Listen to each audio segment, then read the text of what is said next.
During Apollo lunar surface operations, one of the primary physical complaints the astronauts had involved the near constant level of abuse that their hands and fingers were subjected to while they were conducting each EVA. Man, I got the sorest hands in the world right now. How about on the moon? The problem was that any time an astronaut tried to grab or manipulate something with their hands while out on the lunar surface, they were forced to physically squeeze against the 3.8 psi internal pressure of the spacesuit, which was fighting their efforts by trying to force their EV pressure gloves into an open hand position. Let me tell you, my hands from that drill. Yeah, I'm sure they are. Really know I've been out here today.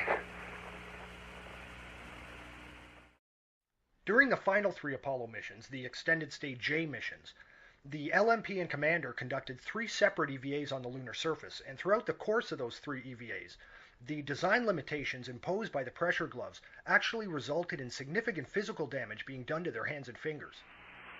Oh, my fingers. And not have the dexterity that they once had. This issue was a well-known problem by the time of Apollo 17, and it was appreciated that little could be done by the astronauts to prevent physical damage to their hands from occurring during lunar surface EVA operations. I can't feel it. You might as well, how's your cooling, okay? Cooling's fine. My hands are tired. Well, that's natural. Wait a minute, Jack. All right, take it easy. I'd offer to hit it, but I don't think I can. My hands are so tired. A lot of things don't work when your hands get tired. That's the problem. In addition to hand fatigue, the very act of gripping objects with the pressurized EV gloves also caused the pressure points on the astronauts' hands to rub against the interior glove bladder. And over the course of an EVA or 3, this constant rubbing against the interior glove bladder caused the astronauts' hands to suffer from chafing on the knuckles, the webbing between the fingers, and the fingers themselves, including significant damage to the fingernails and fingertips. You don't have a tub of hot water I can soak my hands in, do you?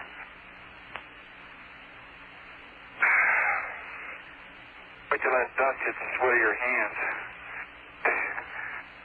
Oh. I tell you. Man. Okay, my gloves are off. Mission Control was not unsympathetic to the suffering that Cernan and Schmidt had to endure, and the astronauts tried to put on a brave face, but it was pretty clear that their exhausted hands were in rough shape. Okay, Gino, and how are your hands doing? Oh, they're a little tired on both sides here.